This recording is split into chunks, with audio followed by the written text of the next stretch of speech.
எங்க வீட்ல பலகாரம் பண்றதுல எங்க பாட்டி ரொம்பவே எக்ஸ்பர்ட்டுங்க. அப்படி எனக்கு சொல்லி கொடுத்த ஒரு பலகாரத்தை தான் இன்னைக்கு உங்களோட ஷேர் பண்ண போறேன்.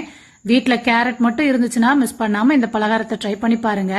ஒரு பவுல்ல 1.5 கப் அளவுக்கு கோதுமை மாவு, 1/2 டீஸ்பூன் உப்பு, 1/4 டீஸ்பூன் மஞ்சள் தூள், 1/4 டீஸ்பூன் பட்டைத்தூள், 2 டீஸ்பூன் அளவுக்கு பவுடர் பண்ண சுகர், ஒரு முட்டையை சேர்த்து நல்லா மிக்ஸ் பண்ணிட்டு கொஞ்சம் கொஞ்சமா தண்ணி சேர்த்து மாவை இந்த மாதிரி கரைச்சு வச்சுக்கோங்க. அடுத்து மிக்ஸி ஜார்ல 10 பாதாம், 10 முந்திரி பருப்பை கொரகொரப்பா அரைச்சு வச்சுக்கோங்க.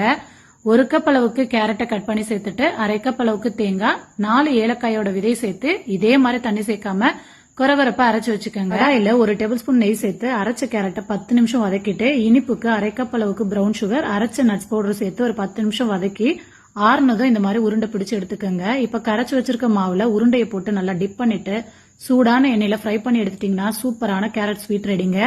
உங்க வீட்ல இருக்க பாட்டி எல்லாம் எதுல எக்ஸ்பர்ட்னு மறக்காம கமெண்ட் பண்ணுங்க. இந்த ரெசிபியும் ட்ரை பண்ணி பாருங்க. பை.